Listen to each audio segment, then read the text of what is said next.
good, Tony.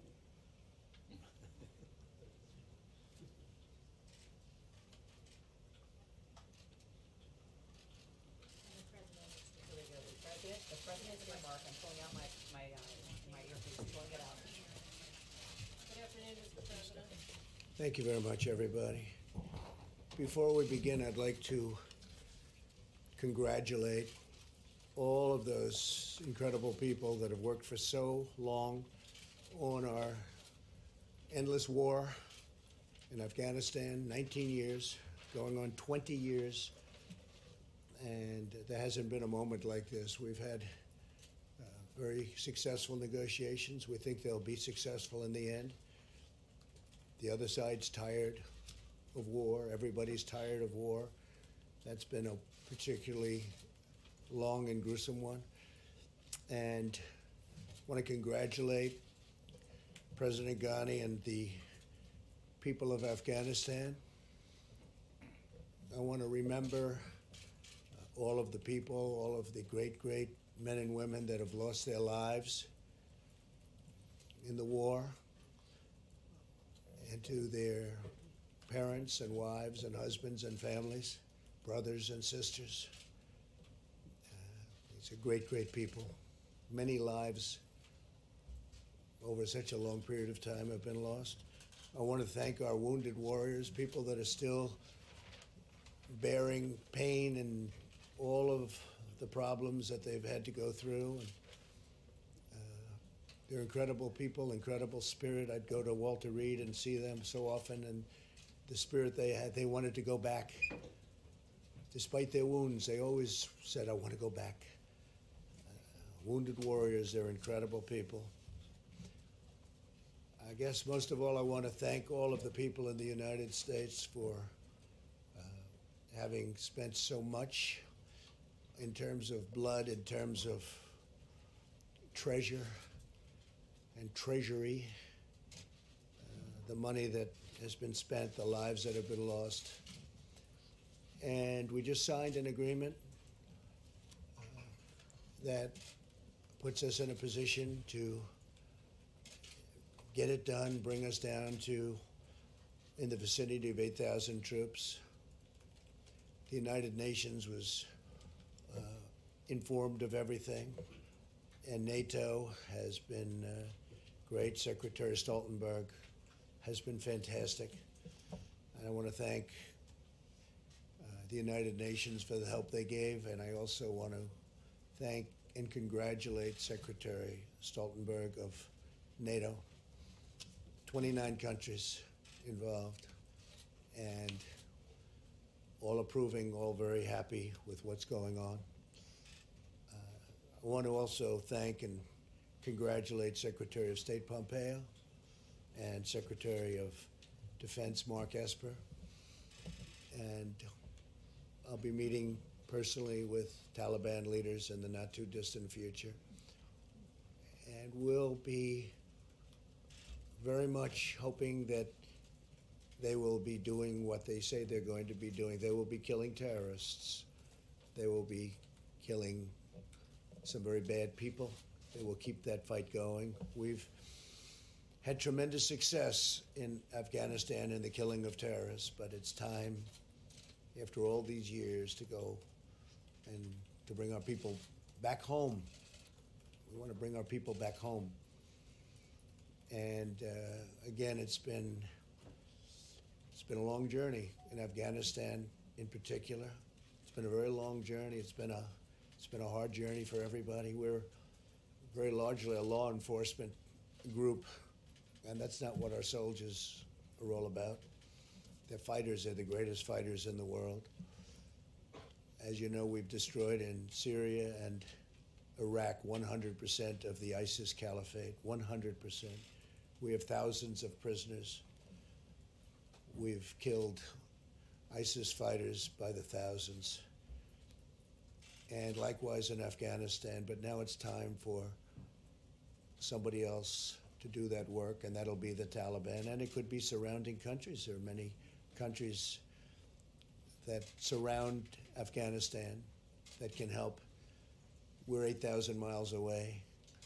So we'll be bringing it down to 8,000 to approximately 8,600 in that vicinity. And then we'll make our final decision some point in the fairly near future. But this was a very spirited agreement. There was a lot of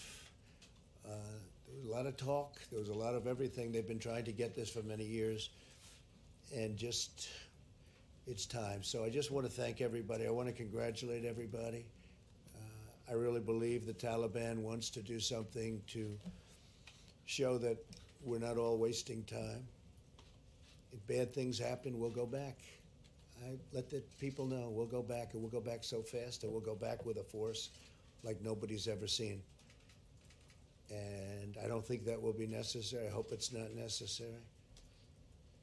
And so I just wanted to bring that up before we begin on a topic that has become very, very important to everybody. First of all, the amount of work that these professionals behind me and many other professionals in many rooms behind us who are watching right now, I don't have the room here to bring them all in, but they have been working round the clock so hard on the coronavirus. It's a tough one, but a lot of progress has been made. I want to provide an update to our people, to our citizens, to the world, frankly, on our action to address the coronavirus and those that have been hurt badly by it. At this moment, we have 22 patients in the United States currently that have coronavirus. Unfortunately, one person passed away overnight. She was a wonderful woman, a medically high-risk patient in her late 50s. 4 others are very ill. Thankfully, 15 are either recovered fully or they're well on their way to recovery. And in all cases, they've been let go in their home. Additional cases in the United States are likely, but healthy individuals should be able to fully recover. And we think that will be a statement that we can make with great surety now that we've gotten familiar with this problem. They should be able to recover should they contract the virus. So healthy people, if you're healthy, you will probably go through a process and you'll be fine. Since the early stages of the foreign outbreak, my administration has taken the most aggressive action in modern history to confront the spread of this disease. We moved very early. That was one of the decisions we made that really turned out to be a lifesaver in a sense, big lifesaver. On January 31st, I imposed travel restrictions on foreign nations who had, and anybody that had been to China or people coming out of China. And I want to say that China seems to be making tremendous progress. Their numbers are way down, and if you read Tim Cook of Apple said that they're now in full operation again in China. Their numbers are way down. Experts now agree that the decision to move so quickly, despite a lot of opposition on that decision, was a wise one. It greatly slowed the spread of the virus to the United States, and it really gave us time to do some of the critical moves that we've done. And it allowed these great professionals to get together and figure it all out. And we think they've done that. We've taken the most aggressive actions to confront the coronavirus. They are the most aggressive taken by any country. And we're the #1 travel destination anywhere in the world, yet we have far fewer cases of the disease than even countries with much less travel or a much smaller population.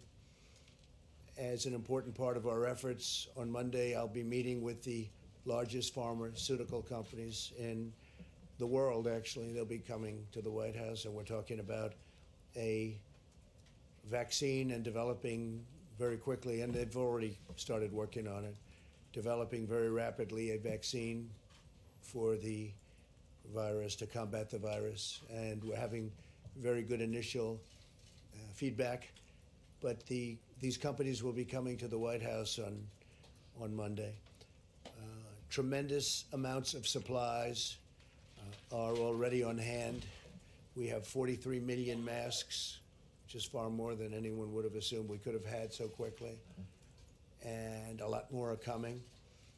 Today, the White House Coronavirus Task Force, led by Vice President Mike Pence, they met for 2.5 hours. I spent a lot of that time with them also, and we came up with some ideas, recommendations, and frankly, some pretty strict edicts that we're going to be going by, and Mike's going to be discussing that. But we are really having a group of people that is so talented, and they're working round the clock. And for that reason, I really would wish that we could report exactly what's happened, how well we're doing under quite adverse circumstances. But we're doing really well, very, very professionally handled. Our country is prepared for any circumstance. We hope it's not going to be a major circumstance. It'll be a smaller circumstance, but whatever the circumstances, we're prepared. And I'd like to just ask and caution that the media, we would respectfully ask the media and politicians and everybody else involved not do anything to incite a panic, because there's no reason to panic at all. This is something that is being handled professionally. I also want to thank, by the way, governors and representatives of our various states, in some cases, some more than others, because they've really been working very hard in areas where we've seen indication of the virus. But I want to thank the governors and all of the representatives from all of our states, the rooms they've made available, the speed with which they've worked has really been incredible. So, again, thank you to everybody. I'm going to ask Mike Pence now to discuss a little bit about travel. And we have some restrictions on some travel from other countries that are having a hard time. And I want to thank everybody. We'll take some questions as soon as we're finished. Thank you very much.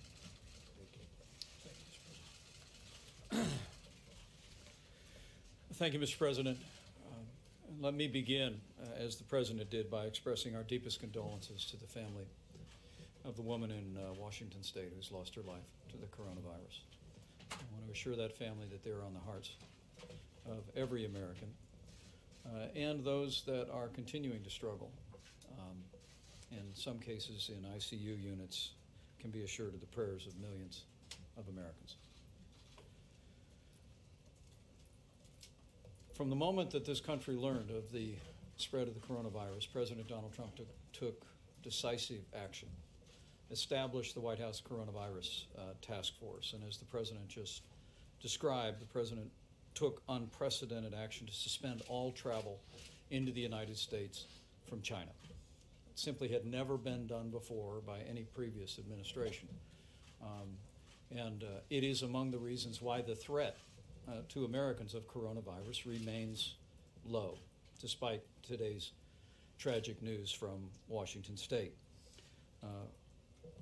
The task force met this morning and brought the President a range of options, and at his direction, we will be doing the following. First, the President authorized action today to add additional travel restrictions on Iran.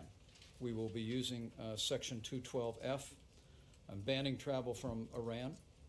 Iran is also already under a travel ban, but we are expanding existing travel restrictions to include any foreign national who has visited Iran within the last 14 days. In addition to moving Iran, we are going to increase to the highest level of advisory, which is level 4, advising Americans do not travel to specific regions in Italy and South Korea. Let me say again, the President today has authorized the State Department to increase the travel advisory for Americans to level 4. We are urging Americans to not travel to the areas in Italy and the areas in South Korea that are most affected by the coronavirus. The President's also directed the State Department to work with our allies in Italy and in South Korea to coordinate a screening, a medical screening in their countries of any individuals that are coming in to the United States of America, and we look forward to working with them in a collaborative and a cooperative way.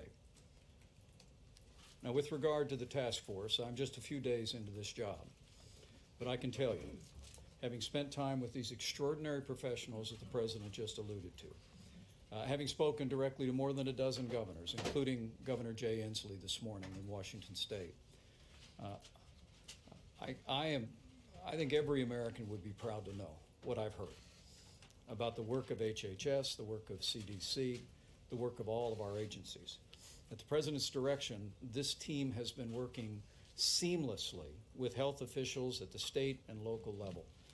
And I can assure the American public that we will continue to live out the President's admonition a few days ago that we're all in this together. And as we work with members of Congress, I've had the opportunity to speak with Republican and Democrat leadership in the Congress. We'll be working very closely on a supplemental funding bill to make sure that not only do all these agencies have the resources that they require, but we'll also make sure that state and local health officials have the resources and the reimbursement to take such actions that are necessary to protect the health of the American people. The President mentioned masks. This morning we talked a great deal about additional medical supplies. Let me be very clear, and I'm sure the physicians who are up here will reflect this as well. The average American does not need to go out and buy a mask. But this administration is going to always put first our patients first, and second, we're going to make sure and protect the health of our healthcare providers. As the President said, we have more than 40 million masks available today. We've contracted now with 3M to 35 million more masks per month will be produced, and we're also going to be working with other manufacturers. In addition to that, the Assistant Secretary for Preparedness and Response will be announcing today courses of action to increase the availability of masks, as well as prioritizing availability to high-risk healthcare workers, modifying guidance, and developing a whole-of-nations communications plan. The President wants us to be certain that our healthcare providers have the support they need to do their job and to do their job safely. With that, I'm going to yield the podium to the Secretary of Health and Human Services, and then we'll hear from some of our medical experts. But let me assure every American, at President Trump's direction, this is an all-hands-on-deck effort. While the risks to Americans remain low, the President's actions today with regard to Iran, with regard to Italy and with South Korea, and with regard to making medical supplies more available, I hope gives evidence to the fact that at his direction, we're going to continue to lean into this effort and put the health and safety of the American people first. Mr. Secretary. Thank you, Mr. Vice President. Let me begin by, on behalf of all of the officials at HHS and our whole teams, expressing our sadness for the loss of this patient in the state of Washington. Any single death for us is a real tragedy, and our sympathy to her family and our solidarity with all those who are and will suffer from the novel coronavirus. From day one, this is what we predicted. This is what we expected. The risk to any average American is low from the novel coronavirus. The risk remains low thanks to the unprecedented actions President Trump has taken and the actions he's announcing today. That risk remains low. But this can change rapidly. We have always said from the first moment that we have spoken about this that we would see more cases, We are seeing more cases.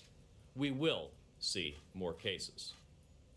But it's important to remember, for the vast majority of individuals who contract the novel coronavirus, they will experience mild to moderate symptoms, and their treatment will be to remain at home, treating their symptoms the way they would a severe cold or the flu. For some individuals, a smaller percentage, especially those who may be medically fragile, they will require medical attention, including possibly hospitalization. Our basic message in terms of the containment of this disease and the measures that we have and are taken and are today announcing is we want to lower the amount of travel to and from the most impacted areas. This is a basic containment strategy. That is the philosophy behind the moves that we have taken, the moves we're announcing today, and any moves that we will consider in the future. With that said, let me turn things over to Dr. Tony Fauci, the director of the National Institute of Allergy and Infectious Disease at NIH. Thank you very much. Dr. Fauci. Thank you very much, Mr. Secretary. I want to first again, as the entire team feels, to extend our sympathies to the family of the individual who expired as a result of this particular virus and this particular disease. But I also want to underscore and emphasize the points that the Secretary made about what is evolving here. You've heard of the terminology community spread. Well, community spread is when you have infection in the community in which you don't have a direct link to a known index case. That really challenges us with something that we need to do and that we do very well. The state and local health authorities, in collaboration with the CDC, would need to identify, isolate, and contact trace. And that's what's going on right here in the country.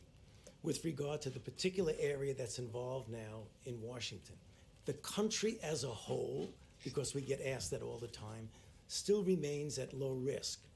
But when we say that, we want to underscore that this is an evolving situation, and in real time, we will keep you appraised of what is going on just the same way as that we are doing it today.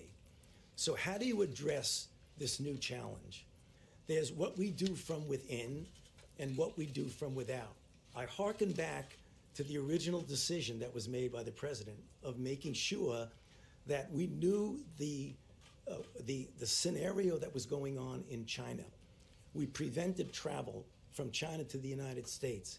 If we had not done that, we would have had many, many more cases right here that we would have to be dealing with. So in that spirit, the approach is going to be, as we address this challenge, which is going to evolve by the day and by the week, to do what was just mentioned, to try and keep our citizens from going to places that are active infection, and to prevent places where there are active infection to necessarily easily get here. That's the getting it from without to within. From within, we will very aggressively do the kind of public health measures that would hopefully contain this. But as we say this, we need to prepare for further challenges, and we will have them. You will hear about additional cases that will be coming on. You should not be surprised by that, but to realize that that is something that is anticipated when you get community spread. So when you have cases throughout the world, the way we're seeing now, South Korea, Italy, Iran, and places like that, the United States cannot be completely immune to that. The challenge is how we deal with it. And I can assure you all the resources that are necessary are going to be put into dealing with what we see evolving right now. And again, we'd be happy to answer any questions later, but Bob, do you want to say a few words?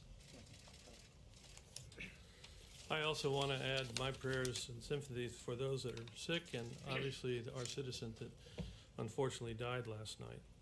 Currently, as said, there's 22 cases in the United States, and these initial cases were really linked to travel to China and their contacts. Recently, as was stated, we've confirmed new cases with no link to travel history or contacts. And with health departments under the leadership of the states and local health departments supported by CDC are aggressively evaluating these cases in California, Oregon, and Washington. As was said, we should anticipate to see additional cases and clusters in the days ahead, and we will continue to aggressively evaluate them by the state and local and territorial tribal health departments in conjunction with CDC by embracing early case recognition, isolation, contact tracing, and begin to do that to limit the further spread. I want to also add my emphasis to what was said, that as we stand here today, the risk of the American public remains low. As was said, we should anticipate more cases, but again, the current risk to the American public remains low. Mr. President, real quick, if I could just ask you said the other day in the cabinet room with African-American leaders, you've got to get away from politics. You were down in Charleston last night using the word hoax when talking about Democrats. Somebody now is dead from this. Do you regret that kind of talk? No. Hoax referring to the action that they take to try and pin this on somebody because we've done such a good job. The hoax is on them. I'm not talking about what's happening here. I'm talking what they're doing. That's the hoax. That's just a continuation of the hoax, whether it's the impeachment hoax or the Russia hoax. This is what I'm talking about. Certainly not referring to this. How could anybody refer to this? This is very serious stuff. But the way they refer to it, because these people have done such an incredible job, and I don't like it when they are criticizing these people, and that's the hoax. That's what I'm talking about.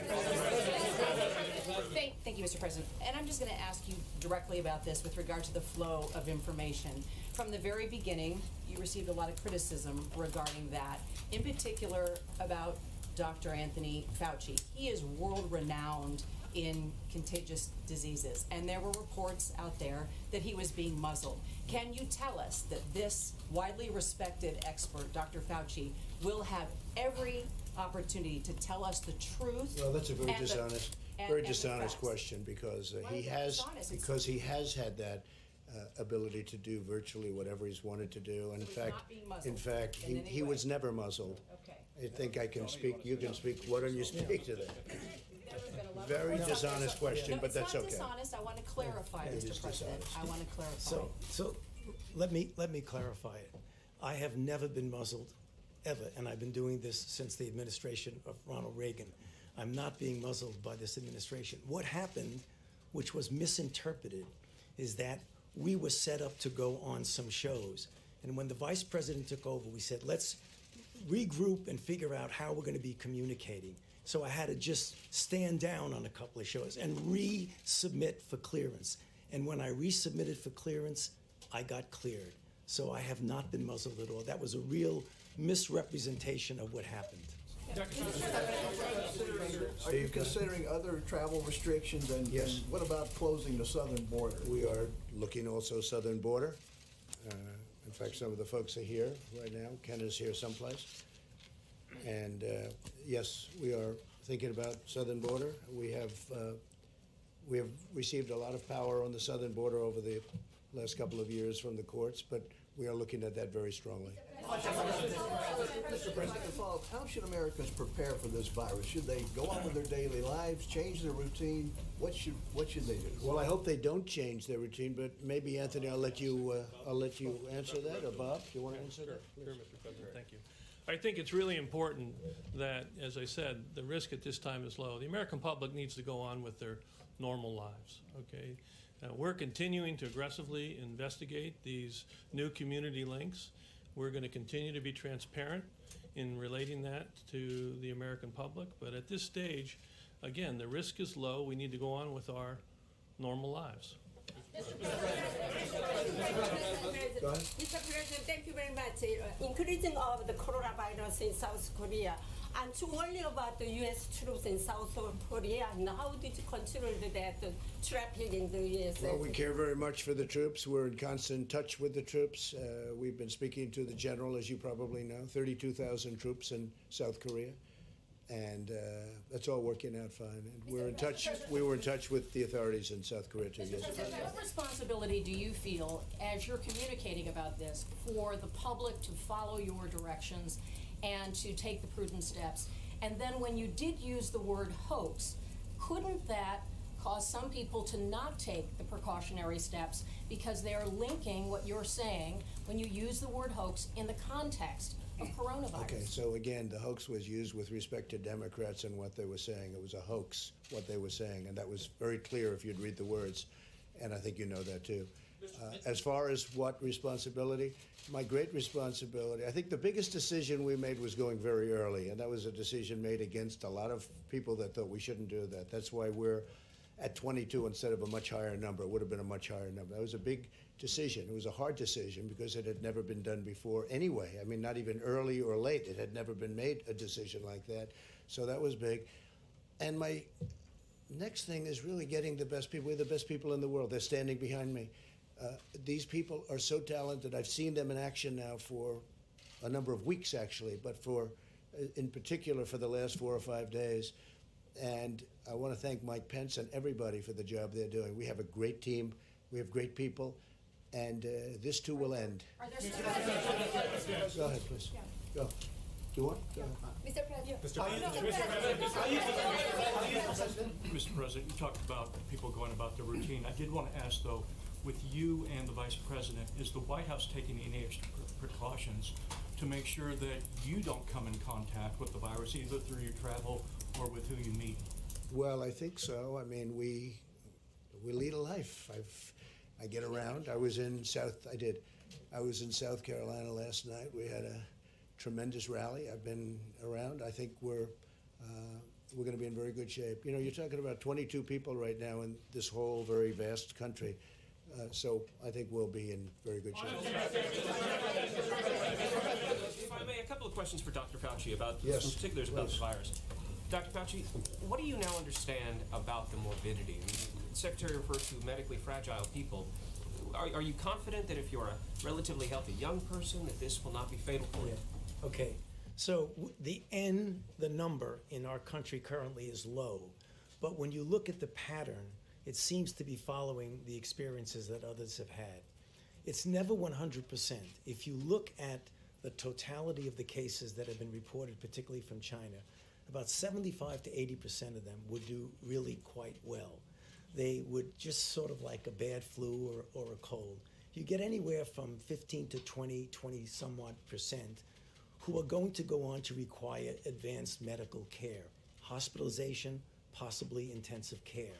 For the most part, the people who get in trouble and ultimately, tragically, would die from this are people who are elderly and or have underlying conditions, heart disease, chronic lung disease, diabetes, obesity because of the difficulty in breathing back and forth. However, every once in a while, you're going to see a one-off. You're going to see a 25-year-old person who looks otherwise well that's going to get seriously ill. But the vast majority of the people who get into trouble do have these underlying conditions. And that's why it confuses people, because they say, well, you just said that, and then there's a report of a 40-year-old physician from China who died. That's going to happen. That happens with influenza. Most of the time, influenza kills people who are advanced age and underlying conditions. But you hear in the media every once in a while, a college student would get infected and ultimately die. But the majority is in that risk group. And one more technical question. Yes. Have you determined whether there are any variants of this virus so that a person who may have gotten it and then gotten over it could get it again? No, there's no indication that that's going on at all. If this virus acts like other viruses, which I have no reason to believe it won't, once you've gotten infected and recovered, you're not going to get infected with the same virus.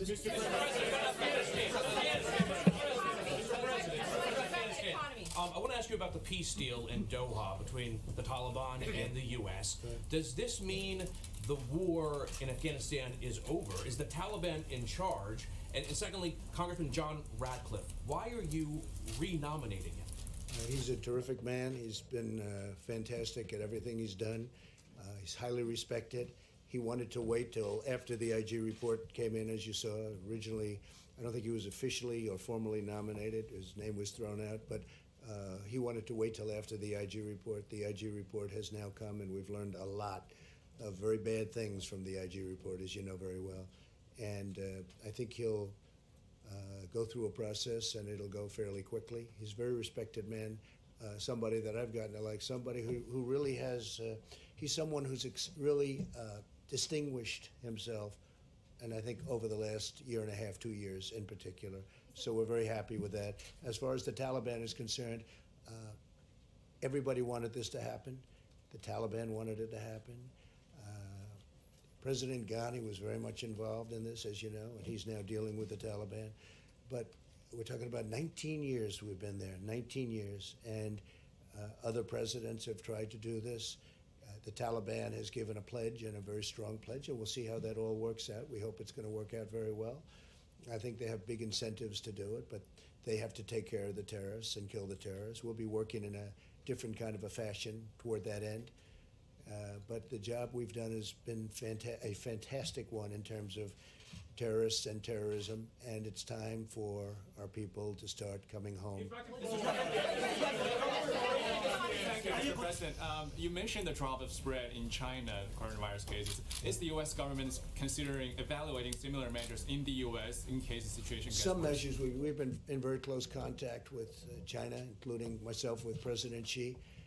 He very much wanted this to happen. He wanted this to get out and finished and be done. He's been working very, very hard, I can tell you that. And they're making a lot of progress in China. You probably saw Starbucks are now opened again. You probably saw that, as I mentioned, Tim just came out and he said Apple is back to normal in terms of production in their facilities in China. They've made a lot of progress. Thank you. Couple of questions, one of them technical. The woman who passed away, did she travel to South Korea, or is she a case of community spread? Whoops.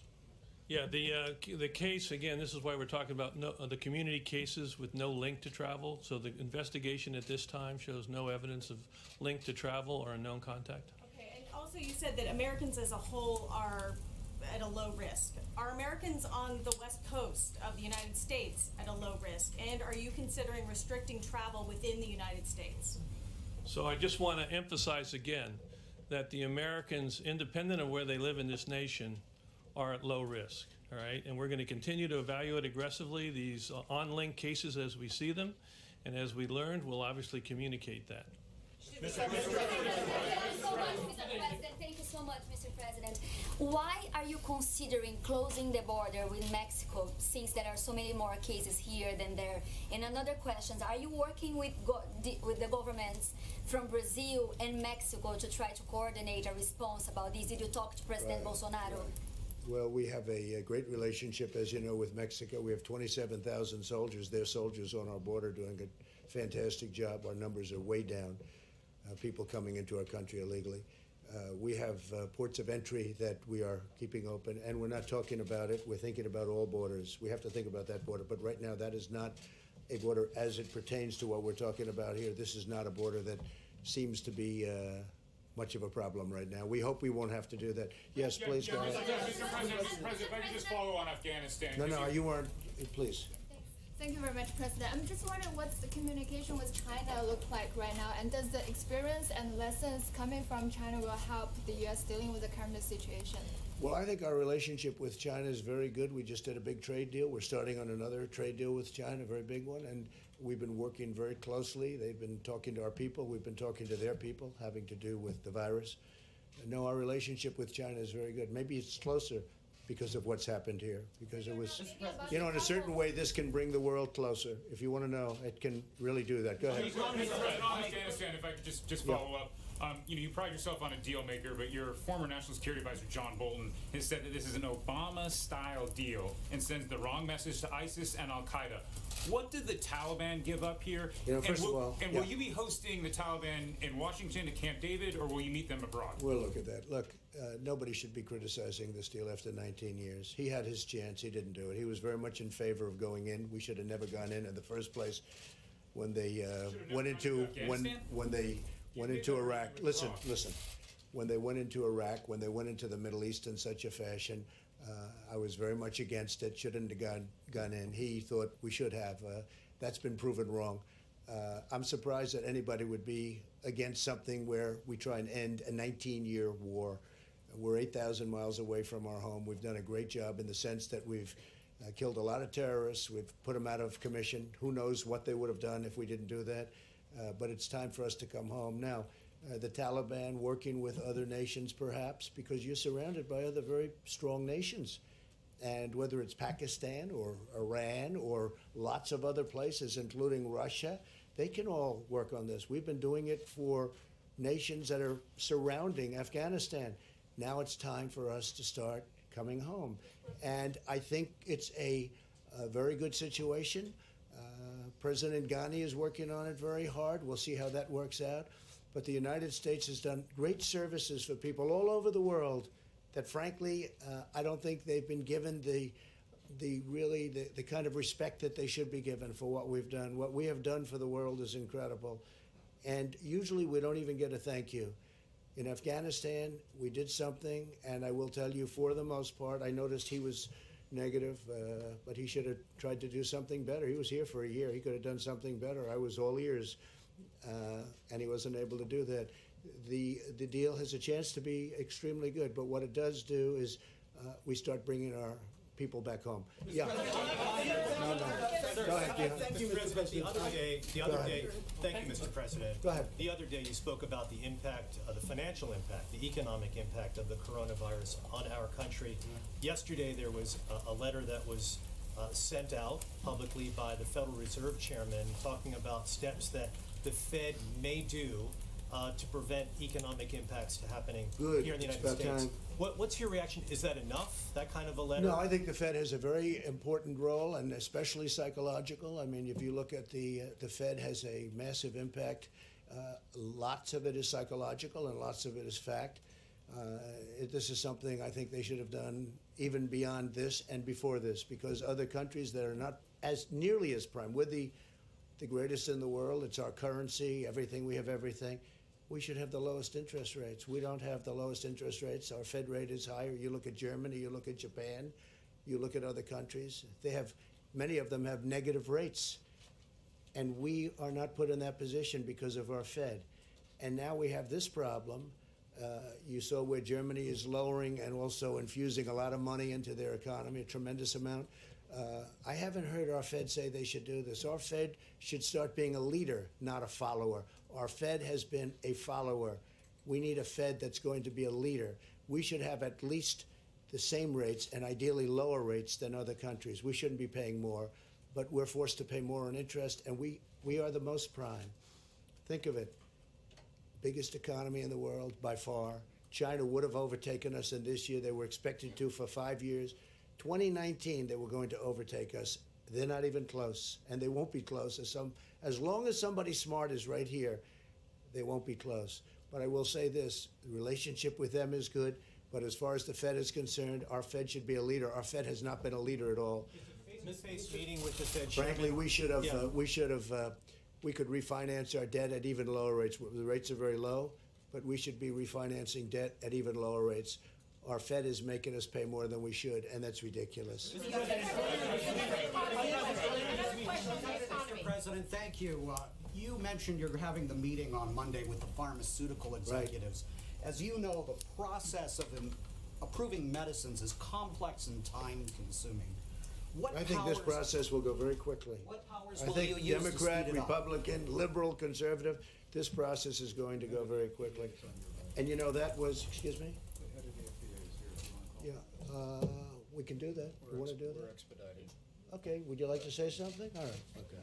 That'd be great. And the private companies too that you're talking about doing tests with. So we are working very diligently with industry. We're using our authorities in an expedited fashion to help with the development of therapeutics, particularly around the coronavirus. As you probably know, we issued a policy this morning that allows us to have a lot of flexibility around the development of diagnostic tests. Our colleagues at the CDC have done a great job to have an increase in those tests, and we expect this policy to have a significant impact on that as well. Thanks. Mr. President, on the economy. By the way, the meeting with the pharmaceutical companies was actually set up before over drug pricing because we want prices to go way down. But it turns out to be a very convenient meeting as it pertains to the vaccine. So you'll talk about both? talk about both. Sir. Thank you, Mr. President. You put the Vice President in charge of coronavirus coordination across the government. When he was governor of Indiana, the Vice President allowed an HIV outbreak to spiral out of control because he did not heed the advice of his public health professional advisors who said that a needle exchange was necessary at the beginning of the outbreak. What guarantee can you give Americans that political considerations and ideological issues will play no role in your government's response to this virus? Well, let me just respond quickly, and then I'm going to have Mike say something about that because I've heard very good explanations, actually.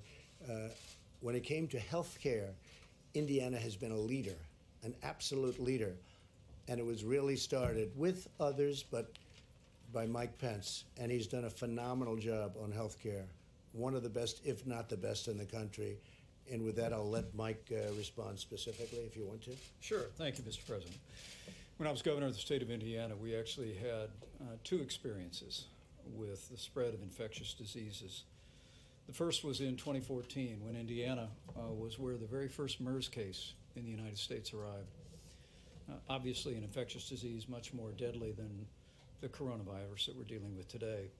It was then when I was governor that I learned of the extraordinary capabilities of CDC. I worked with my health officials in the state of Indiana, worked with federal officials, and maybe most importantly, learned the invaluable role that local health officials play in dealing with the spread of infectious disease. I'm proud to say that the state of Indiana secured that patient, found out everyone they'd ever contacted. There were no additional infections, and that patient recovered. There was only one other MERS disease. The other incident was in 2015.